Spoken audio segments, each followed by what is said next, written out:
wabarakatuh. Selamat malam, kembali lagi di podcast kita. Kali ini kita akan berbincang-bincang tentang masalah geopolitik.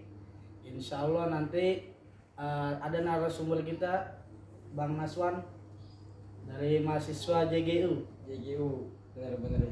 Gimana Bang Naswan kabarnya? Alhamdulillah baik, Om Busbet.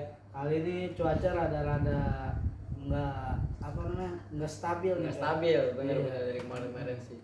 Ini kita langsung aja kali Bang Naswan ya. Boleh langsung Iya. boleh. Kita langsung aja ke pertanyaan yang pertama nih Bang Naswan. Apa tuh? Apa yang menjadi tantangan utama dalam geopolitik Indonesia saat ini nih Bang Naswan?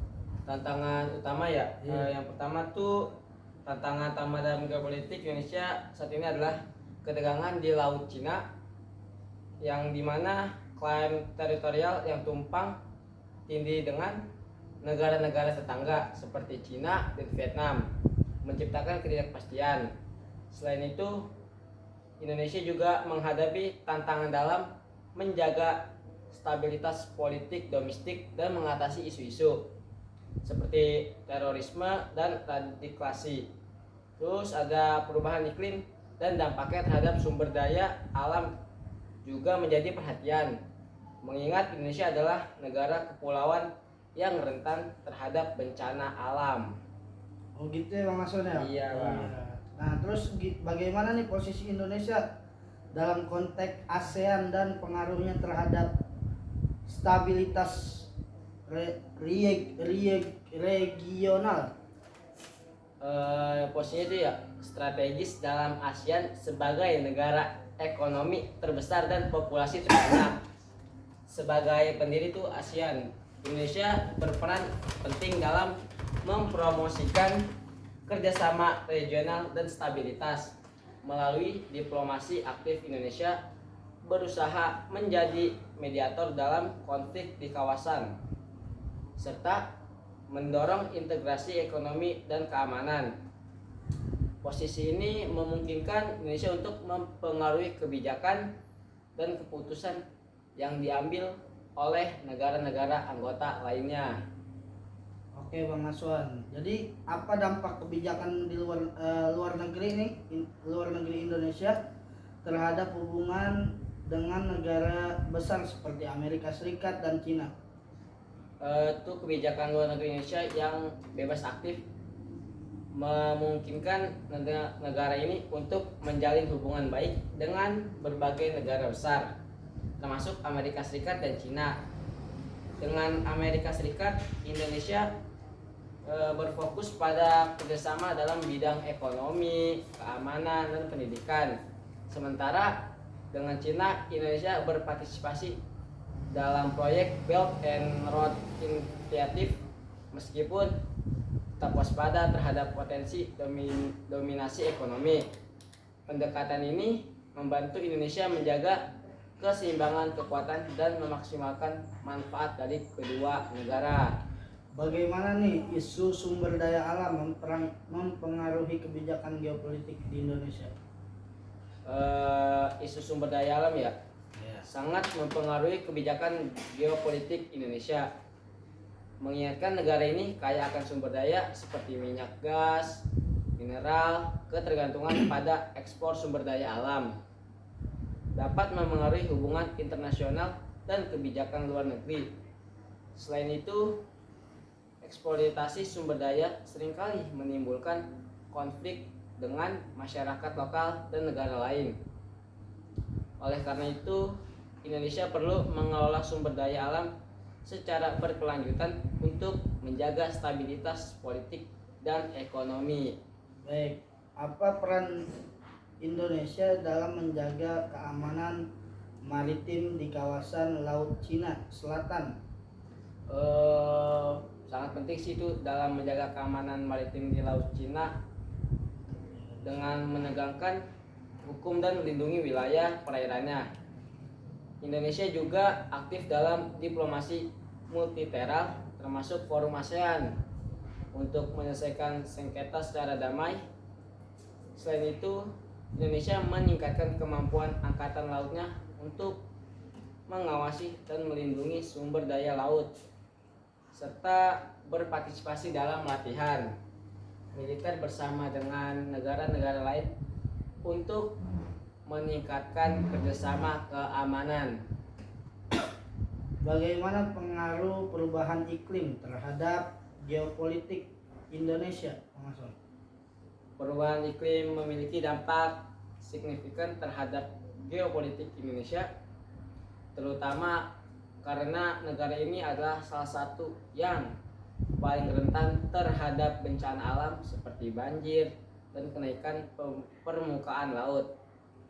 Hal ini dapat memicu imigrasi internal dan konflik sumber daya.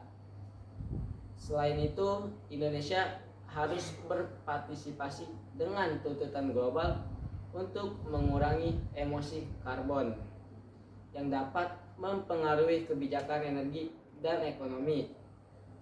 Lalu ada keterlibatan dalam perjanjian internasional tentang perubahan iklim juga menjadi penting untuk meningkatkan posisi Indonesia di panggung global. Terus apa pendapat Bang Hasan nih yang dilakukan Indonesia untuk meningkatkan perannya dalam organisasi internasional? Pendapat saya itu pertama, untuk meningkatkan peranan dalam organisasi internasional, Indonesia perlu memperkuat diplomasi multilateral dan aktif berpartisipasi dalam forum-forum global seperti PBB dan G20. Lalu ada meningkatkan kapasitas diplomasi dan sumber daya manusia di bidang internasional juga penting.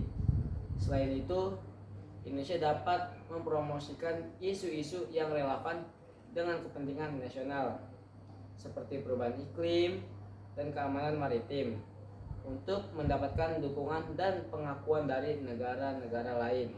Baik. Kita lanjut lagi, Bang. Bagaimana dinamika politik domestik mempengaruhi kebijakan luar negeri Indonesia? Dinamika politik domestik itu sangat mempengaruhi kebijakan luar negeri Indonesia. Perubahan pemerintahan, kepentingan partai politik, dan opini publik dapat mengubah arah kebijakan luar negeri. Misalnya, jika ada tekanan dari masyarakat untuk lebih fokus pada isu-isu, lingkungan pemerintah mungkin akan mengubah prioritas dalam diplomasi. Selain itu, stabilitas politik domestik juga penting untuk menjaga kredibilitas Indonesia di mata internasional. Apa tantangan yang dihadapi Indonesia dalam menghadapi terorisme dan ekstremisme? Tantangan Indonesia menghadapinya itu serius dalam menghadapi terorisme dan ekstremisme, terutama dengan adanya kelompok radikal yang beroperasi di dalam negeri. Upaya deradikalisasi dan penegakan hukum perlu ditingkatkan untuk mencegah penyebaran ideologi ekstremis.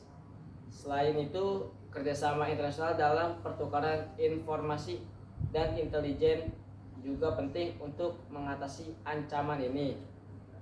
Masyarakat sipil juga berperan dalam mencegah radikalisasi melalui pendidikan dan dialog antar agama. Baik, kita lanjut ke pertanyaan yang terakhir nih, Bang Hasan. Oke, Bang. Bagaimana peran masyarakat sipil dalam membentuk kebijakan geopolitik di Indonesia?